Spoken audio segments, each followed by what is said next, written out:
नमस्कार विद्यार्थी मित्रांनो, आजच्या व्हिडिओमध्ये इयत्ता 10वी गणित भाग 1 24 मार्च 2022 रोजी झालेली ही गणित भाग 1 ची प्रश्नपत्रिका आपण सोडवित आहोत. सराव हा अत्यंत महत्त्वाचा आहे. यशस्वी बोर्डाच्या प्रश्नपत्रिका आपण सोडवित असल्यामुळं परीक्षेमध्ये येणाऱ्या प्रश्नांचा अंदाज कळतो. कोणता प्रश्न कोठे आहे, किती गुणांचा असतो, तो कसा सोडवायचा यामुळे समजते आणि त्यामुळे पैकीच्या पैकी मार्क्स पाडण्यासाठी निश्चितच मदत होते. या ठिकाणी हा 40 गुणांचा पेपर आहे. पहिला प्रश्न आहे त्यातला ए, 4 गुणांचा अचूक पर्याय निवडायचा आहे. त्याचं वर्णाक्षर लिहायचं आहे. पहिला आहे, खालीलपैकी कोणते वर्ग समीकरण आहे. तर या ठिकाणी नंबर 2, कारण बाहेरच्या पदांना आतल्या पदाला गुणल्यानंतर एक्स गुणले एक्स एक्स वर्ग अधिक एक्स गुणले 5 एक्स आणि हे 2 मागे घेतल्यानंतर वजा 2 एक्स वर्ग अधिक 5 एक्स वजा 2 बरोबर 0 मिळते. हे वर्ग समीकरण आहे. इथं जरी वाटत असलं वर्गाचं पद आहे, छेदस्थानी एक्स आहे, यानं प्रत्येक पदाला गुणल्यानंतर इथं घन होतो आहे, वर्गाचं पद नाहीच होतं आहे. नंबर सीमध्ये एन वजा 1 बरोबर 2n, कुठेही वर्गाचं पद नाही. डीमध्ये 1/x वर्ग, प्रत्येक पदाला एक्स वर्गनं गुणल्यानंतर या एक्सला एक्स वर्गनं गुणल्यानंतर एक्स घन येतो आहे, वर्गाचं या ठिकाणी पद येत नाही. त्यामुळे अचूक पर्याय बी. ज्याचे पहिले पद दुसरा आहे, ज्याचे पहिले पद वजा 2 आणि सामान्य फरक वजा 2 आहे, अशा अंकगणिती श्रेणीतील पहिली 4 पदे कोणती. या ठिकाणी पहिले पद वजा 2 आहे, ए म्हणजे वजा 2.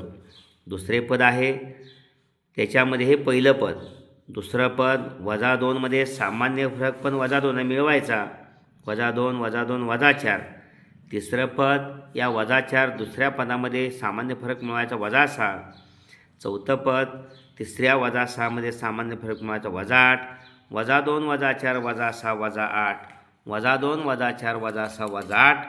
अचूक पर्याय नंबर सीमध्ये आहे. ओके, अशा पद्धतीनं पुढं एक्स व वाय चल्या असलेल्या एकसामिक समीकरणासाठी जर डी एक्स बरोबर 49, डी वाय वजा 63, डी 7, तर वाय किती. वाय काढण्यासाठी डी वाय भागिले डी केला जातो. डी वाय आहे वजा 63 आणि डी 7 आहे, त्यामुळं वजा 63ला 7नं भागल्यानंतर या ठिकाणी आपल्याला वजा 63 भागिले 7, 7 9 63 वजा 9 मिळते. अचूक पर्याय नंबर डी. ओके, वर्णाक्षर डी. खालील पर्यायापैकी कोणती संख्या संभाव्यता असू शकणार नाही. संभाव्यता कधीही 1पेक्षा मोठी नसते. तर मग ठामपणे अचूक पर्याय हा ए आहे, 1.5.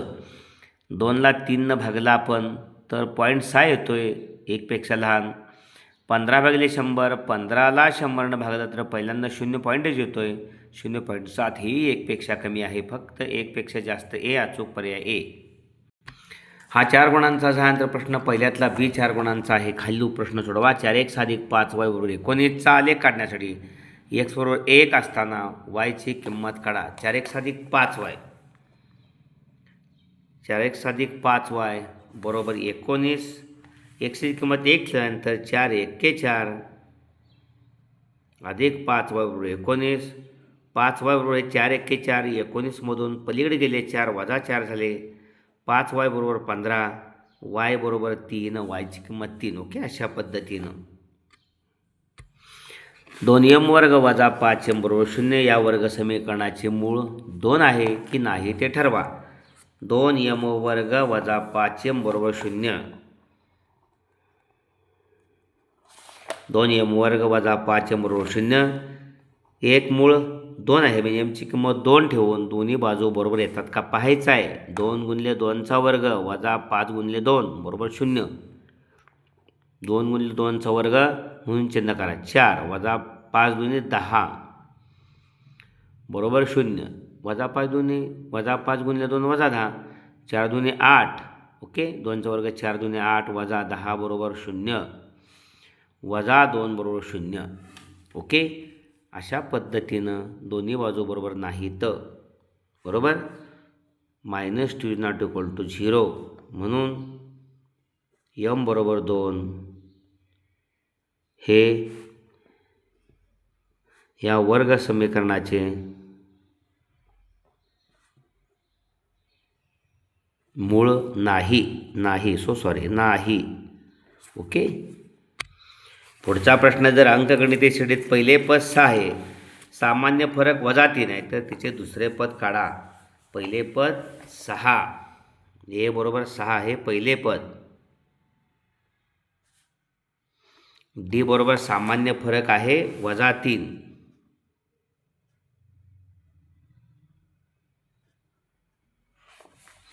डी बरोबर -3 हा सामान्य फरक आहे. त्यामुळे दुसरं आणि तिसरं पद विचारले. दुसरे पद काढण्यासाठी आपल्याला ए अधिक डी करावं लागेल. 6 - 3 बरोबर 3. ओके. दुसरे पद काढण्यासाठी, तिसरे पद काढण्यासाठी ए अधिक 2D, तिसऱ्या पदाला ए अधिक 2D. ए पहिले पद 6 आहे, वजा 2 गुणिले डीची किंमत -3. त्यामुळे 6 अधिक वजा 6 0. तिसरे पद 0. ओके. दुसरे पद 3 आणि तिसरे पद 0. 2 नाणी एकाच वेळी फेकली असता नमुना अवकाश लिहा. या ठिकाणी 2 नाणी एकाच वेळी फेकली असताचा नमुना अवकाश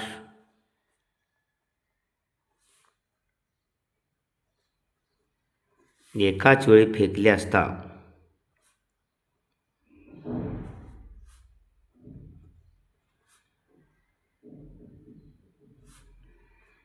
एस बरोबर HH HT TH TT. Okay. फक्त नमुना अवकाश लिहायचा आहे. प्रश्न दुसरा आहे या ठिकाणी. हा 4 गुणांचा झाला प्रश्न. पहिल्यातला बी म्हणजे प्रश्न पहिला पूर्ण 4 आणि 4 8 गुणांचा झाला. पुढे आहे प्रश्न दुसरा ए. त्यामध्ये 3 असतात. कृती पूर्ण करा. 2 सोडवायचे असतात. प्रत्येक कृतीमध्ये 4 चौकटी असतात. प्रत्येक चौकटीला अर्धा गुण असतो. निश्चयकाची किंमत काढण्यासाठी खालील कृती पूर्ण करून लिहा. निश्चयक आहे 2 वर्गमात 3 9, 2 3 वर्गमात 3. 2 वर्गमात 3ला 3 वर्गमात 3 असा तिरकस गुणाकार करताना 2 वर्गमात 3 त्याने दिलेला आहे. आपण 3 वर्गमात 3 इथे लिहायचं. पहिली चौकट. या दोघाचा गुणाकार, बाहेरच्या पदांचा गुणाकार 2 आणि 3 6. ओके. आणि वर्गमात 3 गुणले वर्गमात 3 3. साहित्रिक 18 म्हणजे 18. इथं वजा तिरकाचा गुणाकार 9ला गुणिले 2. इथं दुसरी रिकामी जागा 2. 3 वर्गमात 3, इथं 2, इथं 18. 18 वजा 18 0. ओके. चौथी चौकट आहे ती पूर्ण केली आपण. 0. अशा पद्धतीनं 2 गुण, प्रत्येकी अर्धा गुण. खालील अंकगणित श्रेणीचे 19वे पद काढण्यासाठी कृती पूर्ण करा. 7 13 19 25 ... 19वे पद काढायचे. दिलेली अंकगणिती श्रेणी 7 13 19 25 ... पहिले पद ए बरोबर 7, टी 19 बरोबर प्रश्नचिन्ह. TN सूत्र काय आहे? ए अधिक चौकटीत n वजा 1 ही पहिली चौकट आहे पूर्ण करण्यासाठी. n वजा 1 गुणिले डी सूत्र. टी 19 बरोबर 7, पहिले पद 7 आहे, अधिक n 19 आहे. टी 19 n 19 वजा 1 आणि डी या ठिकाणी आहे जो फरक 6 आहे. ओके. 13 वजा 7 6, 19 वजा 13 6, डी 6 आहे सामान्य फरक. पुढे टी 19 7 तसंच 19मधनं गेला 18. 18ला गुणिले 6 18 संघ 8 होते 108 ही तिसरी रिकाम जागा. आणि 108 अधिक 7 115 ही चौथी. ओके. अशा पद्धतीनं 4 कृती पूर्ण. पहिली n वजा 1, दुसरी 6, 108 तिसरी आणि 115 चौथी. तिसरी कृत्या 1 फासा टाकला असता वरच्या पृष्ठभागावर मूळ संख्या मिळण्याची संभाव्यता काढा. 1 फासा टाकला असता नमुना अवकाश S बरोबर 1 2 3 4 5 6 6 पृष्ठ असतात. Number of S 6. घटना एक आहे वरच्या पृष्ठभागावर मूळ संख्या असणे. कंसात 2 3 5 मूळ संख्या आहेत. सूत्र आहे P ऑफ A बरोबर नंबर ऑफ A भागिले नंबर ऑफ S. ही तिसरी रिकामी जागा आहे number of A. Number of A 3 आहे आणि नंबर ऑफ S 6 आहे. 3 भागिले 6. त्यामुळे 3 6ला भागिले 3 1 3 2 6 1/2. P ऑफ A बरोबर 1/2. ओके. त्यानंतर प्रश्न दुसऱ्यातला B. या ठिकाणी 4 गुणांचा प्रश्न. दुसऱ्यातला A झाला. 3 असतात, 2 सोडवायचे असतात. या ठिकाणी प्रत्येकी अर्धा गुणाच्या 4 चौकड्या असतात. पहिल्याच झाल्या, दुसऱ्यात झाल्या, तिसऱ्यात झाल्या. त्यामुळे 2 विचारात घेतले आपण. 2 2 4 कोणतेही 2 सोडवायचे. त्यामुळे 4 गुणांचा प्रश्न आहे हा. ओके. आता हा 8 गुणांचा आहे प्रश्न. दुसरा बी. 4 सोडवायचे असतात, कोणतेही 5 असतात. खालील एक सामायिक समीकरणे क्रेमरच्या पद्धतीने सोडवण्यासाठी dx आणि dy यांच्या किमती काढा. 3x अधिक 5y बरोबर 26 हे पहिलं आहे. आणि दुसरं आहे x अधिक 5y बरोबर 22.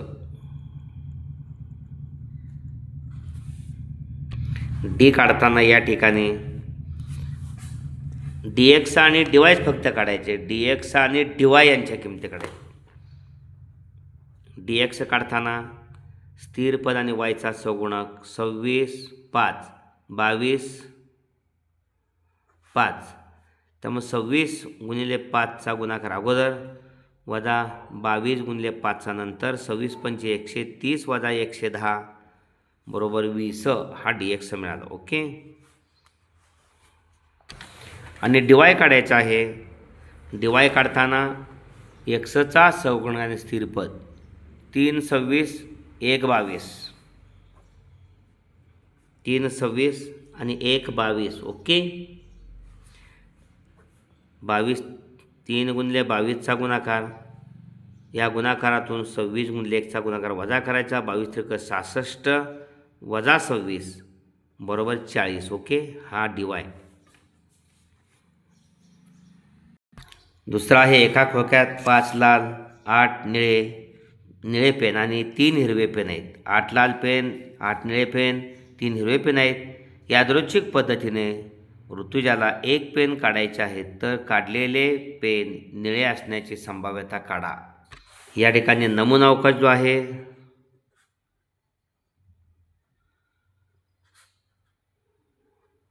यश बरोबर 5 लाल पेन अधिक 8 निळे पेन आणि अधिक 3 हिरवे पेन.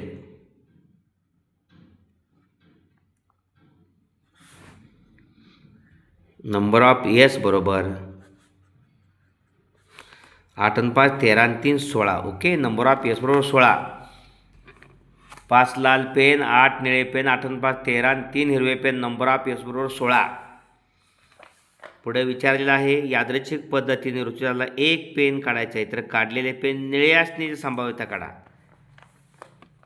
या ठिकाणी घटना ए बरोबर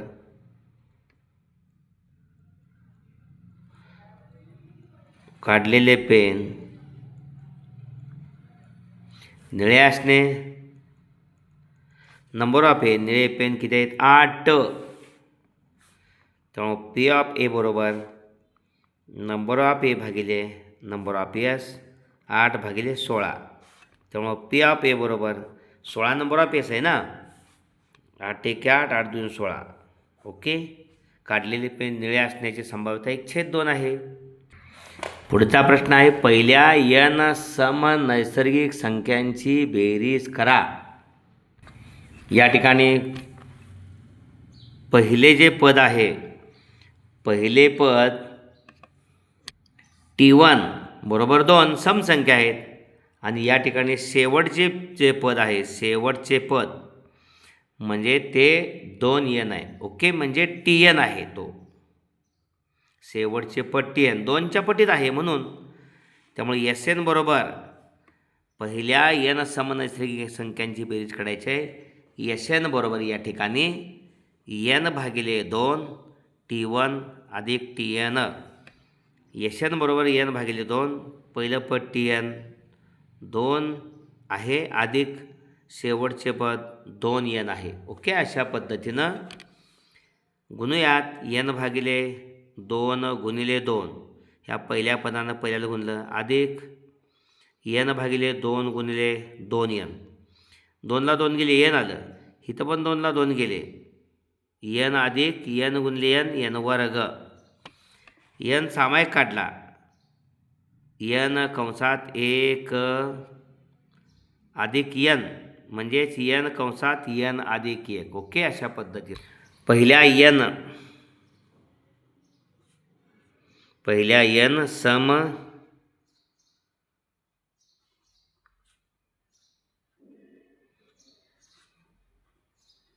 नैसर्गिक संख्यांची बेरीज बरोबर यन कंसात यन अधिक एक. ओके, अशा पद्धतीनं. चौथा आहे खालील वर्ग समीकरण अवयव पद्धतीने सोडवा. एक्स वर्ग अधिक एक्स वजा 20 बरोबर 0. या ठिकाणी वजा 20चे दोन अवयव असे पडायचे. 5 गुणिले 4 5 चौक 20. फरक एक आला पाहिजे. मधल्या पदात चिन्ह मोठ्याला द्यायचं, अधिक लहानाला वजा द्यायचं. म्हणून मधल्या पदासाठी फोड एक्स वर्ग अधिक 5x वजा 4x वजा 20 बरोबर 0. अवयव पद्धतीनं पहिल्या दोघातून सामायिक एक्स निघाला. आतमध्ये इथला एक्स अधिक हा 5 राहिला. हा डोळं झाकून पुढे एक्स अधिक 5 बरोबर 0. हा एक्स इथला आहे, वजा 4 बाहेर आहे. एक्स अधिक 5 दुसऱ्या कंसात एक्स वजा 4 बरोबर 0 म्हणून. ओके, बाहेरचे व दुसऱ्या कंसात एकदा एक्स अधिक 5 बरोबर 0 म्हणून एक्स बरोबर वजा 5 किंवा एक्स वजा 4 बरोबर 0 एक्स बरोबर 4 म्हणून वजा 5 व 4 ही या वर्ग समीकरणाची मुळे आहेत.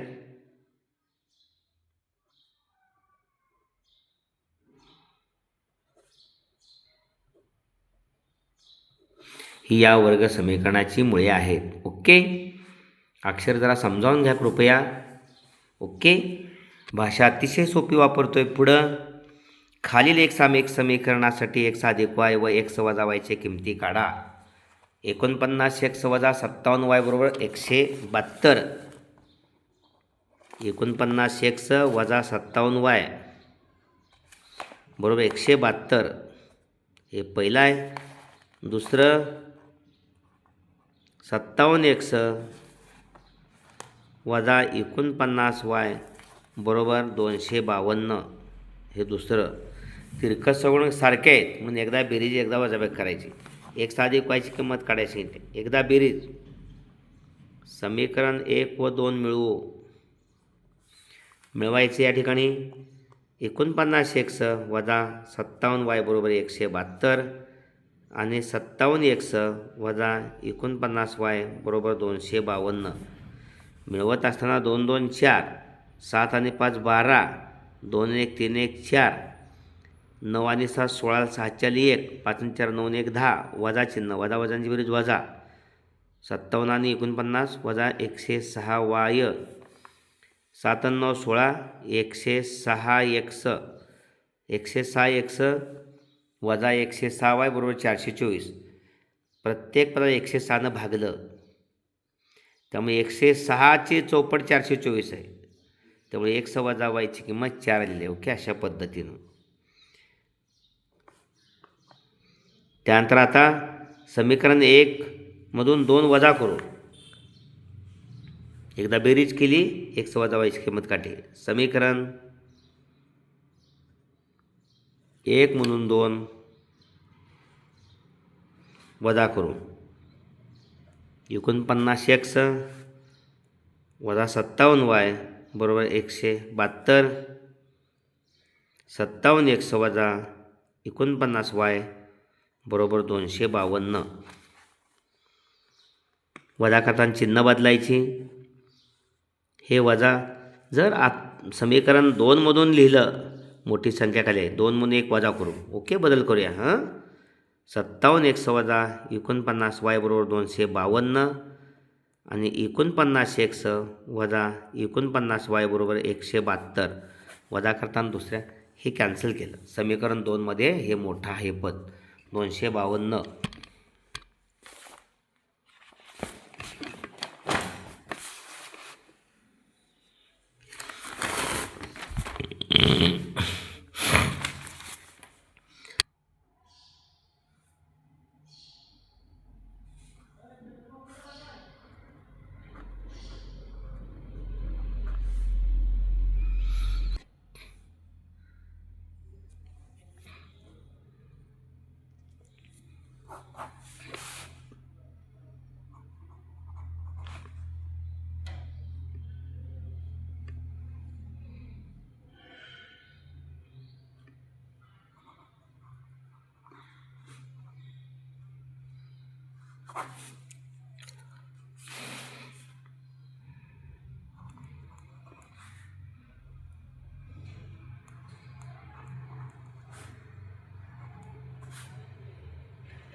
पाहूया या ठिकाणी दुसरा 57x वजा 49y बरोबर 252 आहे आणि पहिलं 49x वजा 57y बरोबर 172 वजाबाकी करायचे आहे. वजाचं अधिक झालं, वजाबाकीतलं वजा चिन्ह हे वजा, 2 2 गेले 0, 15तून 7 गेले उरले 8, 2 गेले 0, 80 आले. इथं 57मधून 49 गेले, या ठिकाणी 8 उरले, हे अधिक आहे, अधिक 8y, 49 8 57 आणि इथं 57मधून 49 गेले, अधिक 57मधून वजा 49 गेले, या ठिकाणी 8x. ओके, प्रत्येक पदाला xनं 8 भागलं तर x अधिक y बरोबर 8 10 80, x अधिक yची किंमत 10. ओके, आणि x वजा yची किंमत 4 मिळालेली आहे. अशा पद्धतीनं आपल्याला x अधिक yची किंमत 10, x वजा yची किंमत 4. प्रश्न पहिला आणि दुसरा पूर्ण झालेला आहे. आवर्जून आपण हा व्हिडिओ लाईक करा आणि आपल्या सर्व 10वीतल्या विद्यार्थ्यांसाठी शेअर करा. येणाऱ्या परीक्षेसाठी आपल्याला पैकीच्या पैकी गुण मिळवायचे आहेत, त्या दृष्टीनं हा व्हिडिओ पाहावा. धन्यवाद.